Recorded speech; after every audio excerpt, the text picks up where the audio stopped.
지금 영상이 거의 비슷하긴 했지만요. 지금 저희가 본 거는 이 시각 조선중앙TV였습니다.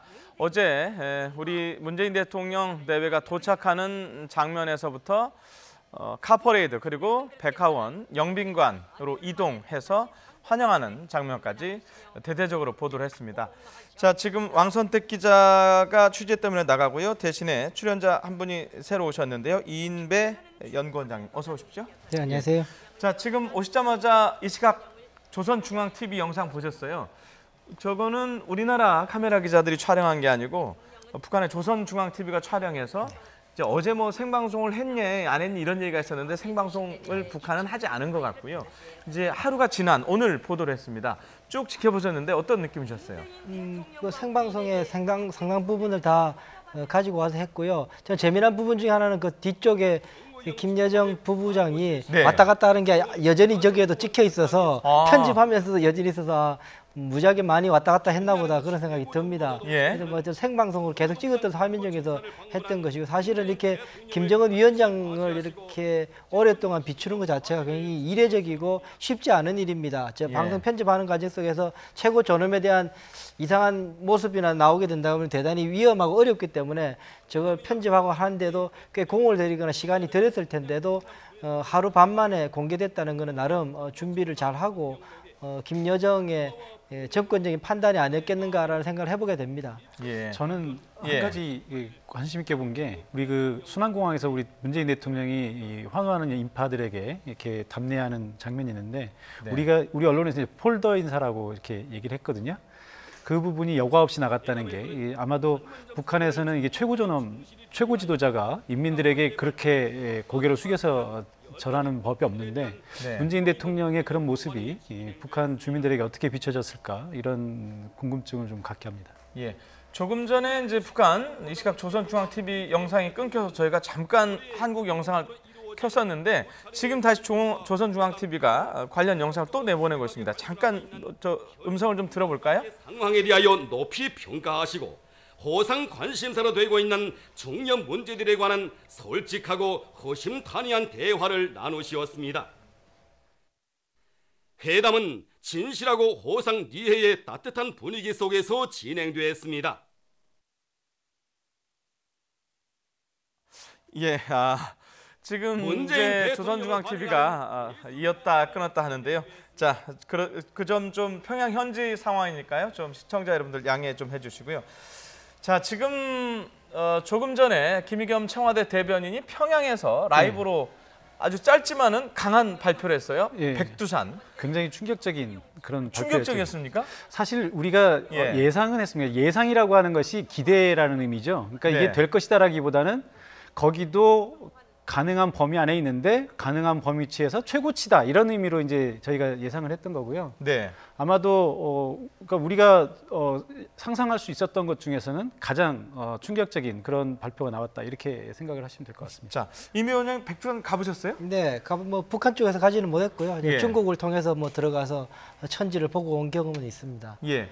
자, 그러면 지금 물론 이제 세부적인 일정 어디까지 갈지 이게 이제 공식적으로 발표가 아마도 4시에 윤영찬 국민소통 수석의 서울 프레스센터 브리핑에서 아마 발표가 있고 기자들도 상당히 세밀하게 질문을 할 것 같은데 백두산 천지를 올라갈 가능성이 높은 거죠? 가게 되면은 사실 백두산 가게 된다는 게 그 가장 큰 의미 중에 하나가 하늘 뭐 천지를 보는 거죠. 천지를 보는 것이 특별한 의미가 있고요. 사실은 그래 큰 거대한 물이 그 산 꼭대기에 담겨져 있는 모습 자체가 경이롭거든요. 그래서 그것을 보는 것 자체가 의미가 있고요. 그래도 그것도 날씨나 여러 가지 조건이 맞아야지 그걸 볼 수 있는데 가서 두 분이서 그걸 같이 볼 수 있다면은 그야말로 큰 추억이 되고 우리 남북한 간에도 큰 자산이 기억의 자산이 될 거다 그런 생각이 듭니다. 예. 자, 교수님.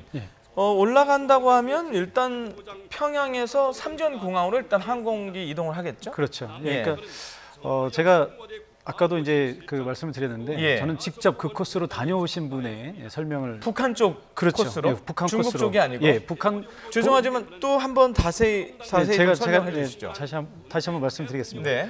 북한에서 이제 우리 문재인 대통령이 내일 깜짝 일정이 백두산이냐 아니냐 이제 많이 논란이 있었거든요. 그래서 예. 불가능하다고 하는 쪽은 일정이 너무 짧다. 네. 그러니까 하루에 갔다 오기 너무 시간이 짧다. 이렇게 이제 그런 얘기를 했었는데 직접 다녀오신 분의 말씀이 가능하답니다. 그래서 서울에서 평양에서 순안공항으로 가서 비행기를 타는데 대개 이제 아침 뭐 6시 뭐 또는 뭐 그 즈음에 일찍 출발을 하면 1시간 정도의 삼지연 공항에 도착을 하게 됩니다. 네. 국내 항공이기 때문에.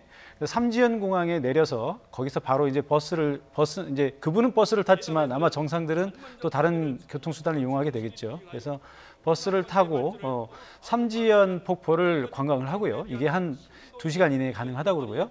그다음에 이제 삼지연 폭포에서 아마 점심을 해결하게 될 가능성이 높습니다. 그리고 이제 지프를 타고 장군봉으로 올라가는데 뭘 타고요? 지프차. 지프차. 예, 지프차를 차량을 타고 이용해서 그렇죠. 장군봉까지 예. 올라가고. 예. 그러니까 우리가 백두산이 굉장히 높다고 생각을 하니까 한라산 같은 구조를 생각하시면 이게 해발 0에서부터 꼭대기까지를 생각하시면 잠시만요. 죄송하지만 저희가 지금 끊겼다 이어졌다 하지만 지금 이 시각 조선중앙TV 영상 어젯밤 공연인데요. 자, 영상 들어보시죠. 소리까지 같이 들어보겠습니다. 공연이 끝나자 또다시 열공의 환호가 터져올랐습니다.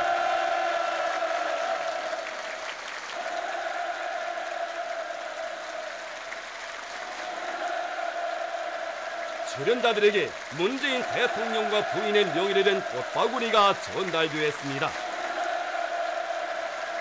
경야는 최고 용도자동 측에서는 문재인 대통령과 함께 무대에 오르시어 출연자들의 공연 성과를 축하하셨습니다.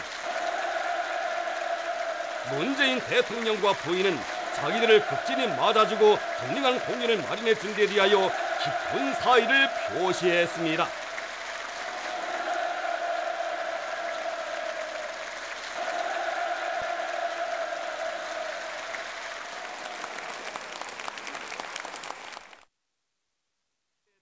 절찬을 다시 받았습니다. 말씀드리지만 저희가 약간의 방송 사고라고 하면 사고가 조금씩 블랙이 있는데요.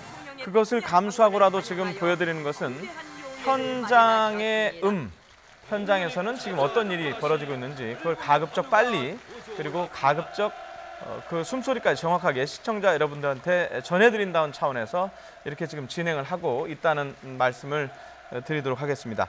자, 백두산 천지 말씀하시다가 못했죠. 죄송합니다. 예, 그래서 삼지연, 그러니까 예. 아까 제가 이제 한라산까지 말씀드렸는데 한라산 같은 경우는 밑에서부터 끝까지 다 올라가야 되지 않습니까? 상당히 오래 걸리잖아요. 그렇죠. 근데 백두산은 예. 백두산만 딱 솟아 있는 게 아니라 그 지역 일대가 굉장히 고원지대이기 때문에 네. 우리가 생각하는 것처럼 올라가는 코스가 그렇게 길지는 않습니다. 아. 백두산의 해발이 높긴 하지만 예.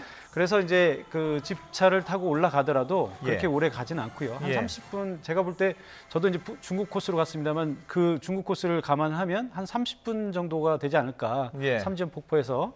그러면 이제 바로 장군봉까지 가는 거고요. 예. 아까도 제가 집차를 타고 30분이면 장군봉을 가고 장군봉 바로 밑에까지 갑니다. 밑에까지 가고. 그러면 이제 거기서부터는 뭐 제가 뭐 안 봐서 모르겠습니다만 한 200~300m 아마 걸어 올라가시지 않을까 생각을 하는데 걸어 올라가면 그러면 이제 장군봉 꼭대기까지 올라가게 됩니다. 예. 그러면 이제 그 우리 문재인 대통령께서 트레킹을 말씀하셨는데 트레킹까지 될 정도는 아니고요. 아마도 지금 그 김정은 위원장이 동행을 한다고 하는 걸로 봐서는 김정은 위원장이 지금 저 체구가 본인이 사실 평지에서 몸을 가누기도 그렇게 쉽지 않거든요. 예. 그럼에도 불구하고 김정은 위원장이 거기를 가겠다고 하는 것은 충분히 걸어 올라갈 수 있는 거리라는 거거든요. 예. 그러니까 집차를 내리고 바로 걸어서 올라갈 수 있는 거리다 이렇게 생각을 하시면 되고요. 그러면 우리가 민족의 영산이다. 또 우리의 자존심이 걸린 백두산 장군봉을 이제 두 정상이 나란히 올라가게 되는 거죠. 역사적인 장면이 될 것 같고요. 네. 아마도 뭐 두고두고 그 영상이 사용되지 않을까 이렇게 생각합니다. 지금 나오는 화면은 지금 장백폭포인데요. 이건 중국 쪽에서 바라본 겁니다. 지금 얼음이 보이는 걸 봐서 저 겨울입니까? 아니면 요즘에도 저런 장면들일까요? 요즘 아직은 아니고요. 네. 조금 있으면 아마 이제 저렇게 될 것 같습니다. 저도 이제 저 장백폭포를 저기서 봤거든요. 네. 근데 저기는 지금 저 중국 쪽이라서 북한 쪽에서 가는 것과는 좀 다르다고 이렇게 생각을 하시면 되고 문제 관건은요. 관건은 이제 그 남과 북이 최고의 이벤트를 준비를 했는데 네. 문제는 날씨. 정상에 올라가서 날씨가 어떻게 되느냐. 예. 그래서 날씨가 좋아서 백두산이 아주 청명하게 딱 보이면 그러면 정말로 역사적인 장면이 될 것 같은데 그렇지 백두산은 그게 정말 힘듭니다. 그래서 교수님이 궁금해하시는 부분은 저희가 잠시 뒤에 준비를 했습니다. 잠시 뒤에 백두산 날씨를 한번 급하게 알아볼 거고요. 자, 임 배우님, 남북 정상이 자 물론 뭐 상당 부분 차를 타고 올라가고 뭐 걸어가는 시간은 얼마 안 되겠지만 백두산 천지에 손을 맞잡고 섰다. 이거 그림이죠? 저 그림이죠. 근데 재미난 게 뭐냐면은 네. 앞서 그 왕대 기자도 그런 말 했었는데요. 뭐 시진핑 주석도 가서 3번 가서 한 번 봤다. 근데 저 주위에서 또 천지를 안 본 사람도 하나도 없어요. 첫 번 갔는데 보고 왔다고 다 그러거든요. 아, 그래요? 그 말이 저도 가서 보고 왔고 그날 보고 왔고 제 일행들이 1년에 2번씩 가는데 5번을 연달아 다 봤거든요. 네. 확률로 보면 사실 3번에 한 번 정도 본다고 따진다면은 확률은 엄청나게 높은 확률을 관측시켜냈으면 이게 그냥 관광객들한테 괜히 그 천지 보여주는데 관광객들한테 이게 괜히 이게 어려운 걸 당신네들이 본다고 이야기하는 건지 어쩐지는 모르겠습니다만 어쨌든 뭐 고지대구를 하니까 천지 보기가 쉽지 않을 겁니다. 어쨌든 보게 된다면은 큰 그림, 좋은 그림이 될 겁니다. 아마 예전에 우리 노무현 대통령께서 이 군사 분계선 노란선을 넘어가던 장면들이 우리 국민들도 기억하고 계실 텐데 그보다 더 훨씬 더 오래 기억 남을 만한 그림이 나오지 않을까 그런 생각도 듭니다. 참고로 중국의 등소평 최고 지도자가 백두산의 천지를 보기 위해서 3번을 등반을 했다고 합니다. 그 정도로 이게 중국의 최고 지도자한테도 잘 허락되지 않는 그런 백두산 천지의 광경이라고 생각하시면 되겠습니다. 예. 자, 뭐 이런 말씀을 혹시 해도 될지 모르겠는데 문재인 대통령이야 뭐 굉장히 프로 아닙니까? 거의 등산에서는 히말라야까지 갔다 왔으니까. 근데 그 김정은 위원장이 같이 갈 수 있을까요? 어제 그 순환 비행장 모습을 보셔서 아시겠지만 네. 그때도 이 김정은 위원장이 계속 같이 동행해서 걸으시는 모습 마지막 때 되면 꽤 보면은 힘겨워하는 그런 모습들이 보입니다. 그래서 네. 아마 오래 걸을 수 있는 체력이 아닐 것 같습니다. 발목도 좀 안 좋은 상황이기도 하고요. 그래서 뭐 최대한 가깝게까지 접근한 후에 이제 내려서 그냥 차 안에만 계실 수는 없겠죠. 어쨌든 가깝게 가서 내려서 서로 동행하는 모습을 보이지 않을까 그런 생각이 듭니다. 예. 자, 지금 계속해서 지금 조선중앙TV에서 하루 늦게 공개를 하고 있는 영상을 저희가 계속 보여드리고 있는데요. 자, 지금 이제 백두산까지 이제 간단 말입니다. 그리고 오늘 백두산 전에 사람들이 상당히 관심을 가졌던 내용이 김정은 위원장의 서울 답방이었어요. 예. 저 서울 프레스센터에서도 그 얘기가 나왔을 때 와 했을 정도로. 저도 그랬습니다. 아, 그렇습니까? 예. 어떤 의미에서 그랬습니까? 사실 지난번에 판문점에서 회담을 한 것도 북한 지도자가 남한에 방문하는 것에 대한 부담감 이런 것 때문에 한 건데 사실 이제 평양 회담까지는 이제 핑퐁 왔다 갔다 하는데 그 다음에 그러면 평양이 끝나면 그 다음엔 서울인데 과연 어떻게 할 것인가 걱정을 했는데 역시 김정은 체제는 김정일 체제와는 좀 많이 다르다. 이걸 우리가 좀 받아들여야 되지 않을까 이렇게 생각을 합니다. 아마도 아까 김정은 위원장은 이제 최단 시간 내라고 얘기를 했고 우리 문재인 대통령께서는 그것의 의미는 특별한 사유가 없으면 연내라고 이렇게 얘기를 했는데 모르겠습니다. 제가 또 굉장히 보수적으로 생각하는 것인지 모르겠지만 특별한 사유가 없으면이기 때문에 북한에서는 아무래도 이게 한국에 남한에 내려오는 것이 부담스럽기 때문에 글쎄 내년 상반기까지만 와도 아마 약속을 지킨 거라고 할 수 있지 않을까 이렇게 생각을 합니다. 예. 전략적으로 봤을 경우에 김정은 위원장으로서는 크게 손해볼 건 없다는 생각을 저는 합니다. 이런 상황에서 김정은 위원장이 와서 서울 거리를 걷거나 아니면 한 걸음 더 나가서 의회 연설까지 하면서 한반도 평화 정착에 관한 의지를 대내외에 보이거나 한다는 모습을 보인다 그러면은 사실 꽤나 뉴스가 될 뿐만 아니라 본인의 입지도 강구하게 될 부분이기 때문에 김정은 위원장으로서는 손해 볼 부분 없다라는 생각이 드는데요. 제가 이제 걱정하는 부분이 한 가지 있습니다. 그냥 이게 기후였으면 좋겠다는 생각을 합니다만 이 답방이 사실은 이 미국과 북한 간의 관계와 좀 연동돼서 좀 생각해 볼 필요가 있는데요. 만약에 이번에 이 이 합의문을 통해서 합의서를 통하고 또 김정은 위원장을 통해서 우리 대통령께서 은밀하게 네. 공개하지 못할 수준의 핵 문제에 관한 의지들이 만약에 갖고 오셨다면 뭐 다른 문제겠습니다만 그렇게 해서 미국을 움직여서 비건부터 시작하는 그 실무 협상 그리고 정상 미북 2차 미북 정상회담까지 이어지는 그런 구도 속에서 이 답방이 이루어진다면 예. 가장 좋은 그림이 될 겁니다. 민족적 경사가 될 거라고 저는 생각하고 그렇게 되기를 바라는데 만약에 그렇지 않고 미북 간의 협상이 교책 상태에 있는 상황에서 김정은 위원장이 한국을 오게 된다 그러면 사실은 좀 상황이 복잡한 상황이 되게 됩니다. 미국과 한국과의 관계도 이상해질 수 있고요. 물론 이제 미국과 북한과의 관계도 이상해질 수 있고요. 그 속에 있는 그 비핵화 문제의 동력도 이상한 방향으로 왜곡될 가능성이 있어서 이것이 좀 차근차근 잘 이행됐으면 좋겠다는 생각을 해보게 됩니다. 예. 저는 그 조금 다른 관점에서 바라보는데요.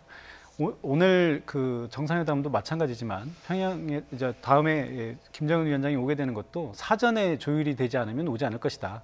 아마 저는 어제도 회담이 생각보다는 짧았어요. 2시간 정도. 네. 물론 뭐 30분을 초과했지만 전체적으로 본다면 어제 2시간 그리고 오늘 1시간, 네. 3시간 만에 했다는 것은 사전에 다 어느 정도 조율이 됐다 이렇게 해석할 수 있을 것 같습니다. 예, 알겠습니다. 자, 지금 어제 평양에 갔고요. 계속해서 지금 라이브 영상으로 깜짝깜짝 그런 소식들이 계속 들어오고 있는데 지금 현재는 또 양 정상이 내일 아침에 백두산을 간다는 소식입니다. 이후에도 또 어떤 소식이 들어올지 계속해서 지금 주목을 해야 할 것 같습니다. 자, 두 분 말씀 들어봤는데요. 여기까지 듣도록 하겠습니다. 정한범 교수님 그리고 이인배 원장님이었습니다. 두 분 고맙습니다. 네, 고맙습니다. 고맙습니다.